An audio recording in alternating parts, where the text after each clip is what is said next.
Hello, good morning.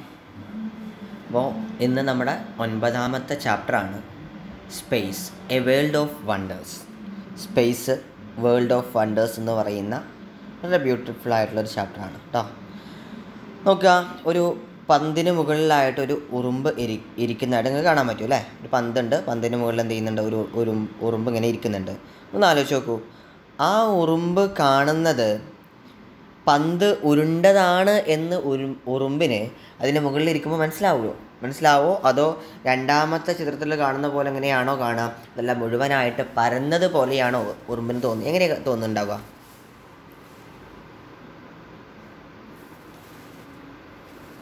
എങ്ങനെയാണ് തോന്നുന്നുണ്ടാവുക?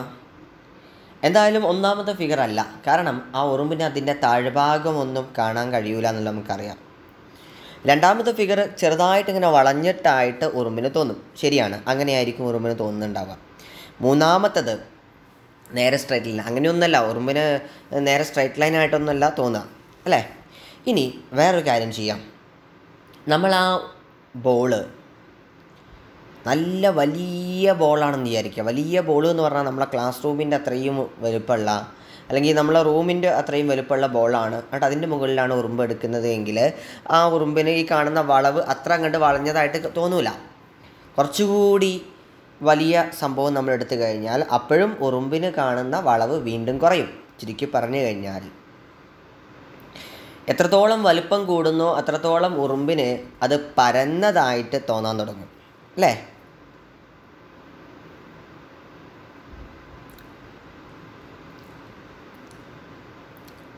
അങ്ങനെയല്ലേ ഉണ്ടാവുക?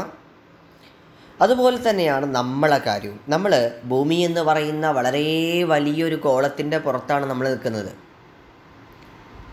എർത്ത് എന്ന് പറയുന്ന വളരെ സ്ഫെറിക്കൽ ഷേപ്പിലുള്ള ഒരു സാധനത്തിൻ്റെ പുറത്ത് നമ്മൾ നിൽക്കുകയാണ്. പക്ഷേ നമുക്ക് തോന്നുന്നത് ഈ ഭൂമി പരന്നതാണ് എന്നല്ല നിങ്ങൾക്ക് തോന്നുന്നത്. ശരിക്കും ഭൂമി പരന്നതല്ല. എങ്ങനെയാണ്? ഒരു സ്ഫെറിക്കൽ ഷേപ്പാണ്. എന്നിട്ടും നമുക്ക് എന്ത് ചെയ്യുന്നു, അത് പരന്നതുപോലെ നമുക്ക് ഫീൽ ചെയ്യുന്നുണ്ട്. അതിൻ്റെ കാരണം എന്താണെന്നറിയോ നിങ്ങൾ? എന്തുകൊണ്ടാണ് ഭൂമി പരന്നതുപോലെ നമുക്ക് തോന്നാനുള്ള കാരണം എന്താ? ഭൂമിയുടെ വലുപ്പം എന്ന് പറയുന്നത് നമ്മളെ സൈസുമായിട്ട് കമ്പയർ ചെയ്യുമ്പോൾ വളരെ വലുതാണ് ഭൂമിയുടെ സൈസ് കിടക്കുന്നത്. അതുകൊണ്ടാണ് ഭൂമിയുടെ വലുപ്പം വളരെ കൂടുതലായതുകൊണ്ടാണ് നമുക്ക് ഭൂമി പരന്നതുപോലെ കാണുന്നത്. The space.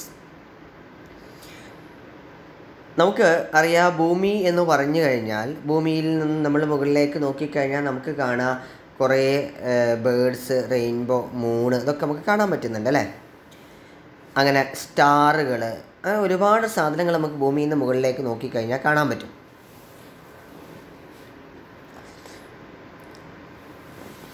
എർത്തിൻ്റെ അറ്റ്മോസ്ഫിയർ ഉണ്ട് എന്നുള്ള കാര്യം നിങ്ങൾക്കറിയാലോ. ഭൂമിക്ക് ചുറ്റും എന്തുണ്ട്?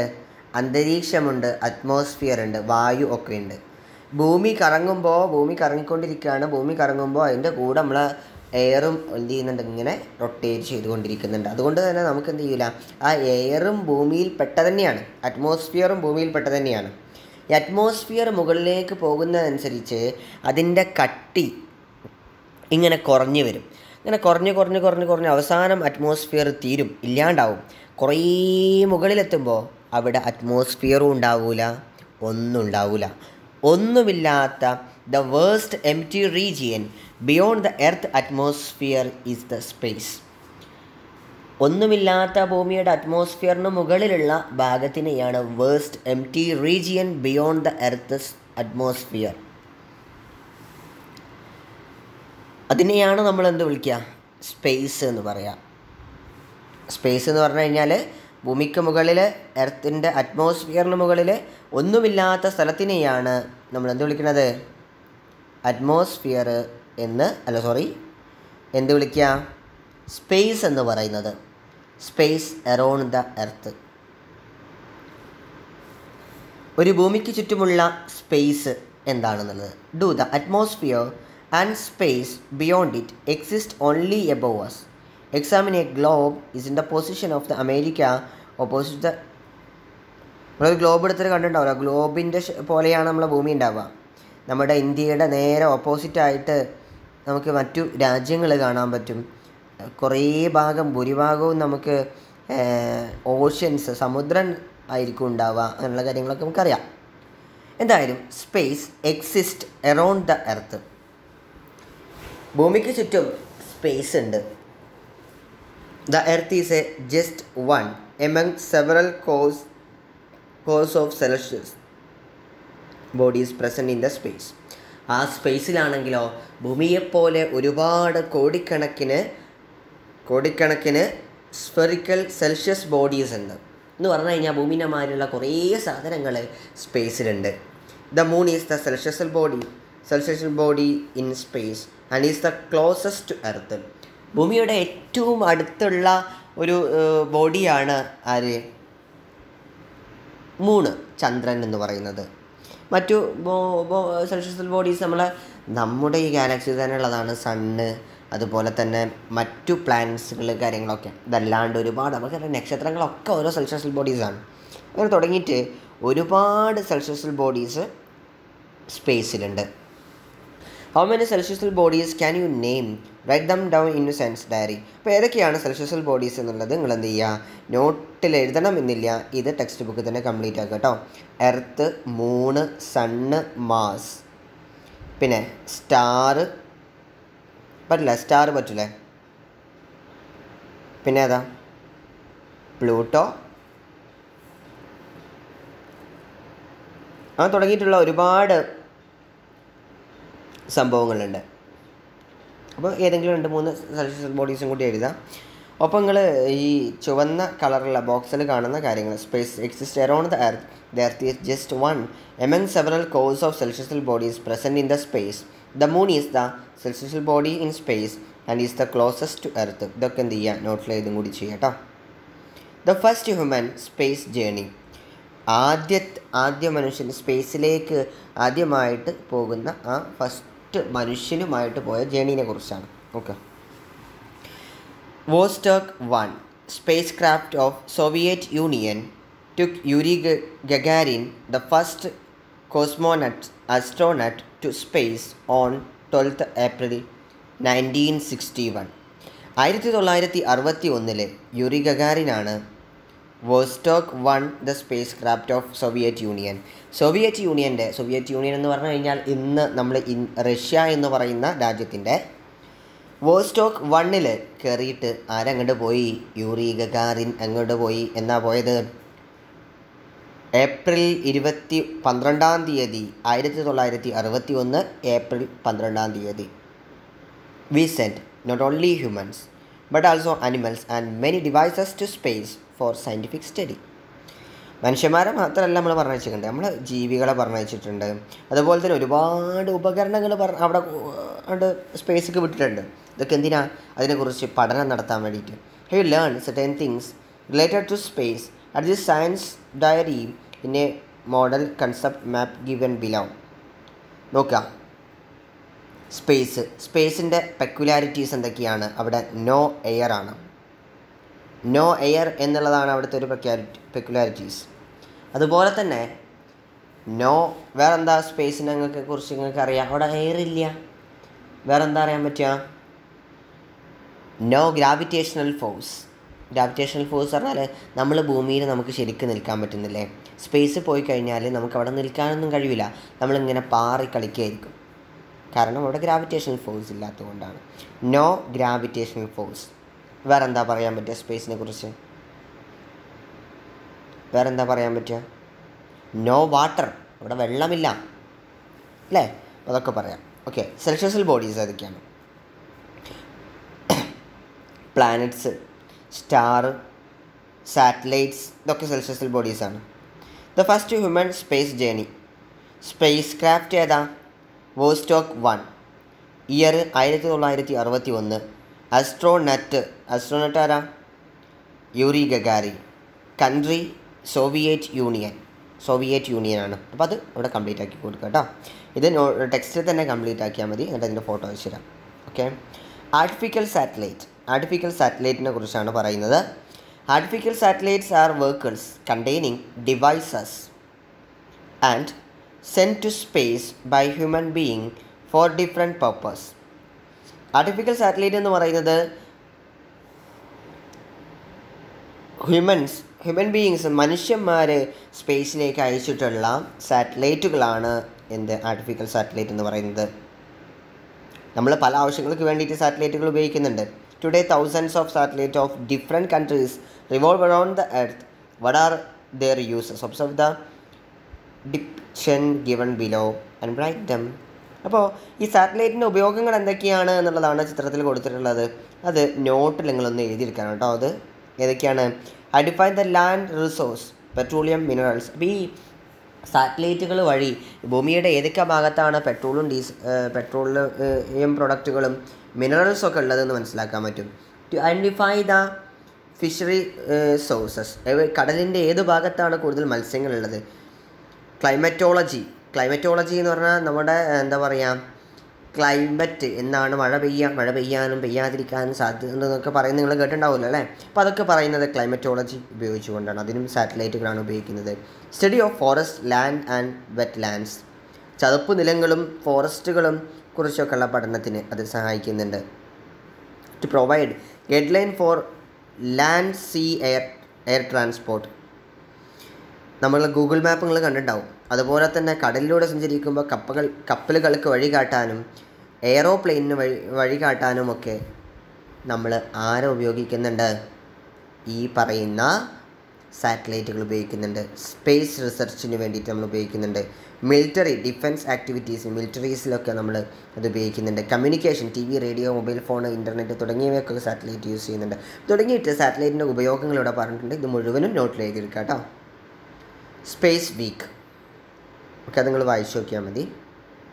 Next, some important event in the history of space research are indicated below. Remember to watch the videos of such event with the help of your teacher. നോക്കുക, ആര്യഭട്ട, ഇന്ത്യയുടെ ഫസ്റ്റ് ആർട്ടിഫിഷ്യൽ സാറ്റലൈറ്റ് ആണ് ആര്യഭട്ട. 1975 ഇത് വിക്ഷേപിക്കുന്നത്. ഇന്ത്യയുടെ ഫസ്റ്റാണ്. ലോകത്ത് ഫസ്റ്റ് സോവിയറ്റ് യൂണിയൻ ഹ്യൂമനുമായിട്ട് പറഞ്ഞയച്ചിട്ടുള്ള ഒരു സംഭവം നമ്മൾ പറഞ്ഞു. ആരാണ്? അതിലും ഇന്ത്യ ഫസ്റ്റ് ആർട്ടിഫിഷ്യൽ സാറ്റലൈറ്റ് ഉണ്ടാക്കുന്നതിന് മുമ്പ് സ്പേസ് ജേണി നടത്തിയിട്ടുണ്ട്. 1961 നടത്തിയിട്ടുണ്ട് സ്പേസ് ജേണി. പക്ഷേ ഇന്ത്യയുടെ ഫസ്റ്റ് ആർട്ടിഫിഷ്യൽ സാറ്റലൈറ്റ് ഏതാണെന്ന് ചോദിച്ചാൽ ഏതാ പറയുക? ആര്യഭട്ട. എന്നാ അത് വിട്ടത്? 1975 the launching of America's first artificial satellite 1958. 1958 എന്ത് ചെയ്തിട്ടുണ്ട്? അമേരിക്കയുടെ ഫസ്റ്റ് ആർട്ടിഫിഷ്യൽ സാറ്റലൈറ്റ് വിട്ടു. Laika, the first creature from earth to reach space, Soviet Union. Laika എന്ന് പറയുന്നത് ഫസ്റ്റ് ആദ്യത്തെ ജീവിയാണ്. ലൈക്ക എന്ന് പറയുന്ന ഒരു ഡോഗായിരുന്നു. ഈ ഡോഗാണ് മനുഷ്യന്മാർ പോകുന്നതിന് മുന്നേ അവിടേക്ക് സോവിയറ്റ് യൂണിയൻ 1957 ഒരു ഡോഗിനെ സ്പേസ് ക്രാഫ്റ്റിക്ക് അയച്ചു. Okay. Launching vehicles. We need to send artificial satellite and humans to space for space study. Rockets are the launching vehicles used for this purpose. The small rockets we fired during Deepavali, Vishu, Bakrid and Christmas are the early forms of launching vehicles. നിങ്ങൾ artificial satellite ആ സ്പേസിലേക്ക് എത്തിക്കുന്നത് എങ്ങനെയാണെന്നറിയോ? അതിനു വേണ്ടി നമ്മൾ launching vehicles use ചെയ്യാറുണ്ട്. ഇതാണ് നമ്മളെ റോക്കറ്റുകൾ. നിങ്ങൾ ഒരു റോക്കറ്റ് കണ്ടിട്ടുണ്ടാവും അല്ലേ? വാണം വിടാന്ന് കേട്ടില്ലേ നിങ്ങൾ? എന്താ പറയുക, ദീപാവലിണ്ടാകുമ്പോഴും വിഷു പെരുന്നാൾക്കൊക്കെ നമ്മൾ പടക്കം പൊട്ടിക്കുമ്പോൾ നേരെ മുകളിലേക്ക് പോകുന്ന സാധനം അല്ലേ? ഏറ്റവും വലിയ ലാർജസ്റ്റ് റോക്കറ്റ് ഇവർ മെയ്ഡ്. ഇതുവരെ നിർമ്മിച്ചതിൽ വെച്ചിട്ട് ഏറ്റവും വലിയ റോക്കറ്റാണ് USA സാറ്റുറാൻ 5 എന്ന് പറയുന്നത് കേട്ടോ. Let us make A rocket model ഉണ്ടാക്കുന്നത് എങ്ങനെയെന്നുള്ളതാണ്. അപ്പോൾ ഇത് റോക്കറ്റ് മോഡൽ വേണമെങ്കിൽ നമുക്ക് ഉണ്ടാക്കുകയൊക്കെ ചെയ്യാം. തിക്ക് പൈപ്പ് എടുക്കുക, chart paper, gum, paint, thermocol ഇതൊക്കെ ഉപയോഗിച്ചുകൊണ്ട് ചിത്രത്തിൽ കാണുന്നത് പോലെയുള്ള ഒരു മെത്തേഡ് പൈപ്പ് ഉപയോഗിച്ചുകൊണ്ട് ചാർട്ട് പേപ്പറൊക്കെ ഉപയോഗിച്ചുകൊണ്ട് നമുക്ക് എന്ത് ചെയ്യാം? ഇതുപോലെ വേണമെങ്കിൽ റോക്കറ്റിൻ്റെ മോഡൽ ഉണ്ടാക്കാൻ പറ്റും. ഇന്ത്യൻ അസ്ട്രോനട്ടിനെ കുറിച്ചുള്ള കുറച്ച് കാര്യങ്ങളാണ്. Don't you know the first Indian who conducted space journey is Rakesh Sharma? Beside him, people of Indian origin like Kalpana Chawla and Sunita Williams have also gone to space. During a second space flight, Kalpana Chawla was tragically killed in an accident that occurred to the space shuttle. Columbia, Sunita Williams hold 2 world record to her credit. Sunita വില്യംസിന് 2 world record ഉണ്ട്. The woman who has spend the longest time in space. ഏറ്റവും കൂടുതൽ സമയം സ്പേസിൽ കഴിച്ചു കൂട്ടിയ ആളാണ് Sunita Williams. The woman who walked for the longest time in space. ഒരുപാട് സമയം സ്പേസിൽ നടന്ന സ്ത്രീയാണ് ആര്? സുനിത വില്യംസ്. രാകേഷ് ശർമ്മ, കൽപ്പന ചൗള, സുനിത വില്യംസ് 3 ആളും സ്പേസിൽ പോയിട്ടുള്ള ആൾക്കാരാണ് കേട്ടോ. Space a world of wonders. അത്ഭുതങ്ങളുടെ ലോകമാണ് സ്പേസ് എന്ന് പറയുന്നത്. Listen to what Sunita Williams has to tell you about her experience in the space.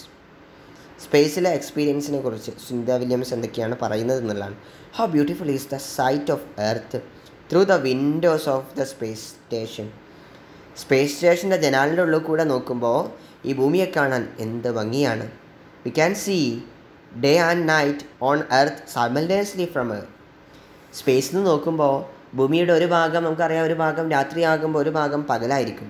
ഈ പകലും രാത്രിയും ഒരുമിച്ച് കാണണമെങ്കിൽ നിങ്ങൾ എന്ത് ചെയ്താൽ മതി? സ്പേസിൽ പോയാൽ മതി. The object in the space station revolving the earth do not experience weight. Would you believe it? I say that and myself weighing the same here. സ്പേസിൽ പോയി കഴിഞ്ഞാൽ ആർക്കും വെയിറ്റ് ഉണ്ടാവില്ല. ഒരു ഉറുമ്പിൻ്റെ വെയിറ്റും നമ്മളെ വെയിറ്റും ഒരു ആനയുടെ വെയിറ്റും ഒക്കെ സെയിം തന്നെ. We cannot walk here due to weightlessness. Walking is a kind of floating. നമുക്ക് എന്ത് ചെയ്യാൻ കഴിയില്ല? സ്പേസിൽ കൂടെ നടക്കാൻ കഴിയില്ല. കാരണം നമ്മൾ തീരെ വെയിറ്റ് ഇല്ലാത്ത മനുഷ്യന്മാർ. നമ്മൾ ആണ്ടും ഇങ്ങോട്ടും ഇങ്ങനെ പാറിക്കളിക്കാൻ പറ്റും. Even the air we need to breathe has to be brought from earth. അവിടെ എയർ ഇല്ല, അതുകൊണ്ട് നമ്മൾ ശ്വസിക്കണമെങ്കിൽ നമുക്ക് എയർ വേണം. ആ ശ്വസിക്കാനുള്ള എയർ നമ്മൾ ഭൂമിയിൽ നിന്ന് കൊണ്ടുപോകണം. Here we drink water and eat food in strange way. വെള്ളമൊക്കെ കുടിക്കുന്നതും ഫുഡ് ഭക്ഷിക്കുന്നതൊക്കെ നിങ്ങൾക്ക് പരിചയമില്ലാത്ത മാർഗത്തിലൂടെയാണ്. എങ്ങനെയാണ്? സ്പേസിൻ്റെ വീഡിയോ യൂട്യൂബിലൊക്കെ അടിച്ചു നോക്കിയാൽ കാണാൻ പറ്റും കേട്ടോ. We cannot bath here by pouring water. We scrub ourselves using a wet sponge. നമുക്ക് അവിടെ കുളിക്കാനൊന്നും പറ്റില്ല. പകരം എന്ത് ചെയ്യുക? നനഞ്ഞ സ്പോഞ്ച് ഉപയോഗിച്ചുകൊണ്ട് ഇങ്ങനെ തുടയ്ക്കാനേ പറ്റുള്ളൂ. We cannot even sleep suddenly here on bed. നമുക്കവിടെ ബെഡിൽ സാധാരണ പോലെ അവിടെ കിടക്കാനൊന്നും പറ്റില്ല. നമ്മളെ കയറെടുത്ത് കെട്ടിയൊക്കെ വേണ്ടി വരും കേട്ടോ. In order to prevent floating around the body has to be fastened with a belt to the cord that firmly fixed. ഇങ്ങനെ എന്ത് ചെയ്യണം? അതിങ്ങനെ ഫിക്സ് ചെയ്ത് വെക്കുകയൊക്കെ വേണം. അല്ലാന്നുണ്ടെങ്കിൽ നമ്മളിങ്ങനെ പാറി കളിച്ചുകൊണ്ടിരിക്കും. as there is no air here the sky appears dark. Air ഇല്ലാത്തതുകൊണ്ട് തന്നെ മുകളിലേക്ക് നോക്കിയാൽ ആകാശം ഇരുണ്ടതായിരിക്കും. from here stars can be seen even in a daytime. നക്ഷത്രങ്ങളെ പകൽ സമയത്തും കാണാൻ പറ്റും. haven't you understand that space is a world of wonders? many experiences are shared. അപ്പോൾ ഓരോ എക്സ്പീരിയൻസ് കൊടുത്തിട്ടുണ്ട്.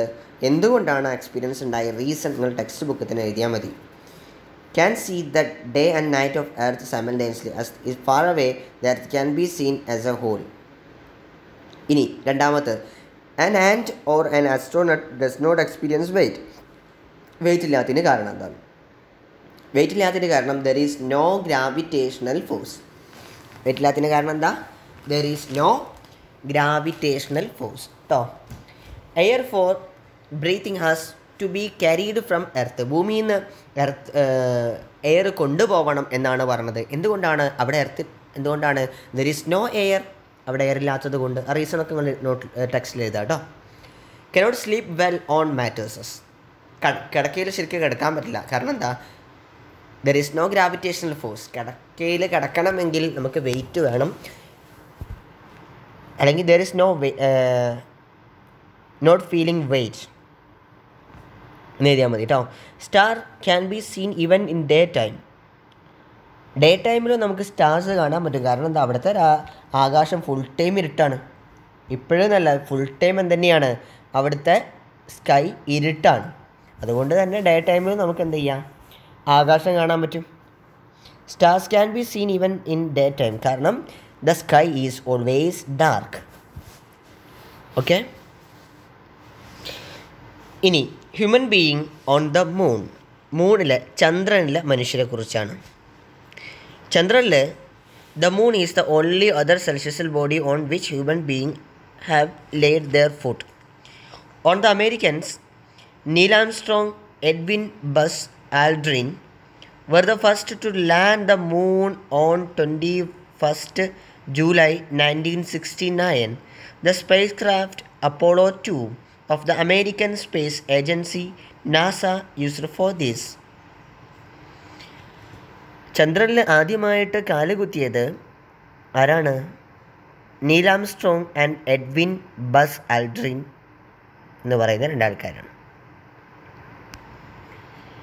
നാസയാണ്, അമേരിക്കയിലെ research സെൻ്ററായ നാസയാണ്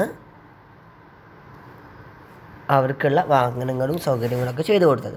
the astronaut Michael Collins also compared them controlling the flight of the vehicle. അവരുടെ വാഹനം ഓടിച്ചത് മിഷേൽ കൊളിൻസ് എന്ന് പറയുന്ന ഒരാളാണ്. July 21 is the anniversary of the day humans first laid their foot on the moon is celebrated as Moon Day. നമ്മൾ moon day ആയിട്ട് ആചരിക്കുന്നത് July 21-നാണ്. July 21-നാണ് അവർ എവിടെ എത്തിയത്? ചന്ദ്രനിലെത്തിയത്. അന്നാണ് നമ്മൾ മൂൺ ഡേ ആയിട്ട് ആചരിക്കുന്നത് കേട്ടോ. ഇന്ത്യ ഇൻ സ്പേസ്, അതൊക്കെ നമ്മൾ മൂണിൻ്റെ കാര്യം പറഞ്ഞു. ഇന്ത്യയും ഉണ്ട് സ്പേസിൽ അപാരമായ ചില കാൽവെപ്പുകൾ നടത്തിയിട്ടുണ്ട്. India is also advancing very fast in the field of space research. അവർ സ്പേസ് റിസർച്ച് ഏജൻസി ISRO കണ്ടല്ലോ, ISROൻ്റെ ലോഗോ ഒക്കെ കണ്ടില്ലേ, has been provided leadership in his regard. Vikram Sarabhai എന്ന് പറയുന്ന വ്യക്തി ഉണ്ടല്ലോ, who initiated our space programs, is known as father of Indian space program. Vikram സാരാഭായിയെയാണ് father of Indian space program എന്നറിയപ്പെടുന്നത്. അദ്ദേഹമാണ് ഇന്ത്യയുടെ ISROൻ്റെ ഒക്കെ ഫൗണ്ടർ എന്നറിയപ്പെടുന്നത് കേട്ടോ.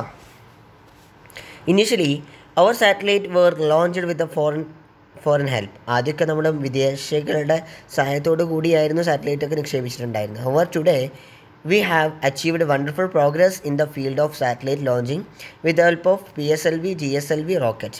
നമുക്ക് ഇന്ന് PSLVയും GSLVയും റോക്കറ്റ്സുകളൊക്കെ അവൈലബിൾ ആണ്, നമ്മൾ സ്വന്തമായിട്ട് ഉണ്ടാക്കിയിട്ടുണ്ട്.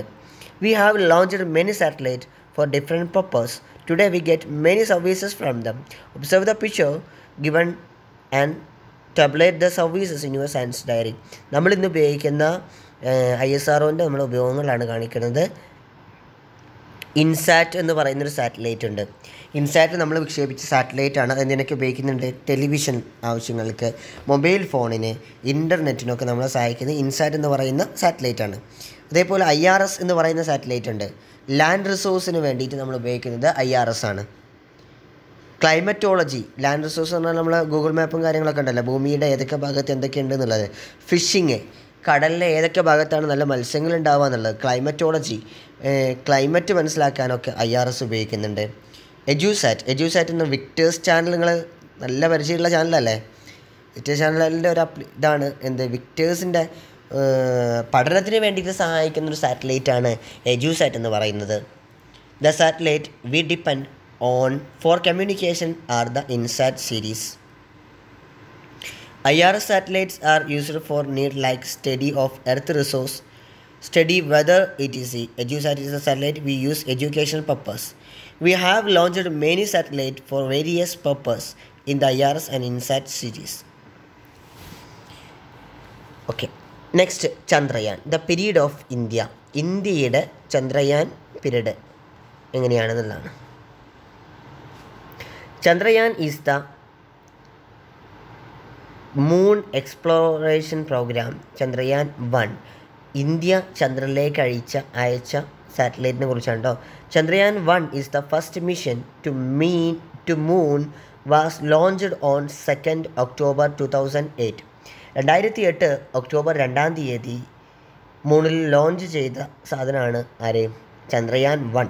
V can be proud that our very first Chandrayaan mission of India achieve remarkable success.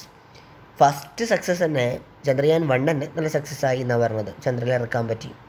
The presence of water on the moon was detected by the Chandrayaan two Mangalyaan, the mission to Mars, Aditya solar mission belong to the space program of India, who known as tomorrow. You may also a part of the India future space program.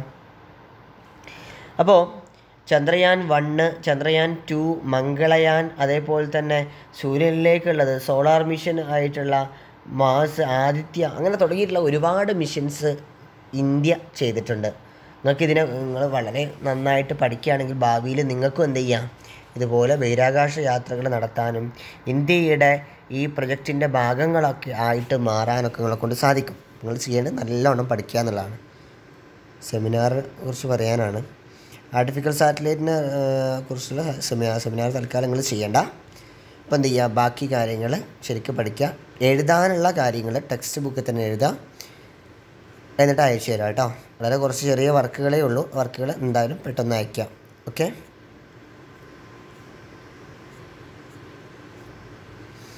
ഇനി ഇതിലെ letter 4 questions ഉണ്ടാവും, നോക്കാം.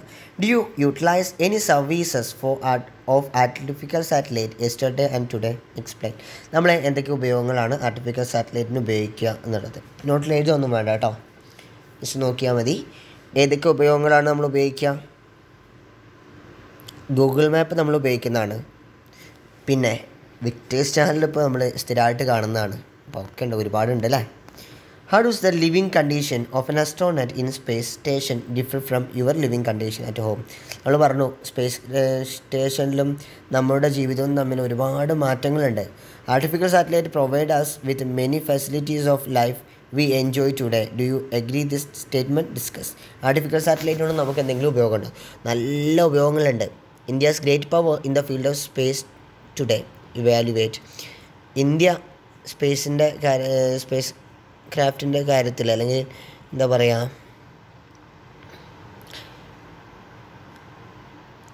ബഹിരാകാശ സഞ്ചാരത്തിൻ്റെ കാര്യത്തിലും അത് സ്പേസുമായി ബന്ധപ്പെട്ട കാര്യത്തിൽ വളരെയധികം മുൻപന്തിയിലാണ്. നമ്മളെ ISRO അതുപോലെ തന്നെ ഒക്കെ അതിൻ്റെ ഒരു ഭാഗമാണ് അല്ലേ, ഇന്ത്യൻ റിസർച്ച് സർവീസൊക്കെ. അപ്പോൾ അതൊക്കെ ഒരുപാട് ഉപകാരങ്ങൾ ചെയ്യുന്ന സംഭവമാണ് എന്നുള്ളതാണ്. ഓക്കെ. അപ്പോൾ ഇത്രയാണ് നമുക്ക് ഈ ചാപ്റ്ററിൽ പറയാനുള്ളത്. അപ്പോൾ നന്നായിട്ട് എന്ത് ചെയ്യുക, അത് പഠിക്കാം കേട്ടോ.